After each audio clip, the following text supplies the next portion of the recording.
Let's begin with that story that the Standard led with yesterday. The CDF shockers, 137 members of parliament spending plans were rejected. I'll begin with you, MP Kiagi, because you're one of the members that were listed on the front page of the Standard yesterday. And it said that you want to spend 1.5 million shillings to draw up a sub-county master plan. So that's a lot of money. Talk to us about what you mean when you say a sub-county master plan and why you think the board rejected that proposal. Okay, thanks, Sophia.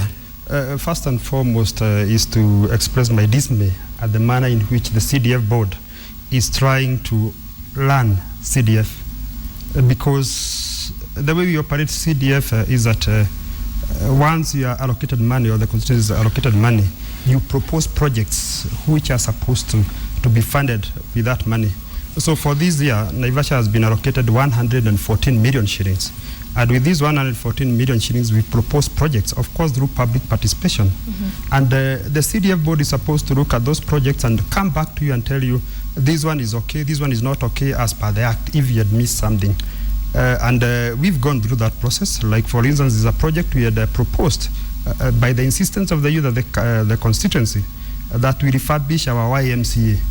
And when we did that proposal of 2 million shillings, the board came back to us and told us that you cannot do that because the CDF Act prohibits you from using money on religious backgrounds, on religious projects, whether it's Muslim, whether it's Christian, Hindu.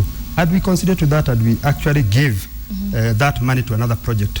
This one of the Naivasha sub-county headquarters, because what they've not said there is that we are drawing a master plan for the sub-county headquarters.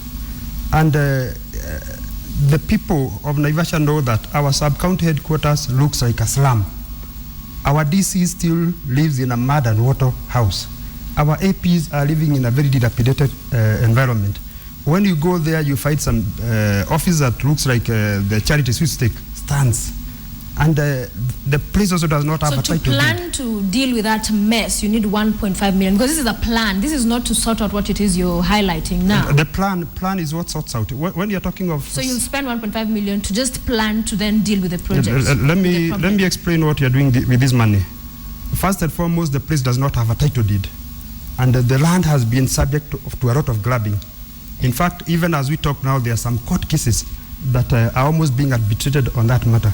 So the first thing we are doing is we are surveying the whole land, and we are getting a title deed for that land, including what our judiciary did. We've built a high court within that same complex, and everybody's coming and doing a small structure. So first and foremost, we are getting a title deed for that land, including surveying. Secondly, we are going to plan on how we are going to have a good complex. We are going to hire consultants who are going to advise us on the best way to use that land. The problem with the board, and that's why you find they're saying that this patronage, is that someone has sneaked to the board and told them Kiagi is a surveyor. Kiagi is also a registered physical planner. So the only problem the board has with this project is that I come from that profession. So they think that I'm giving that project for myself. But even the district development committee, the DDC, has met, and they've agreed that that's the most prudent way of spending that 1.5 million to come up with a master plan of developing our district headquarters.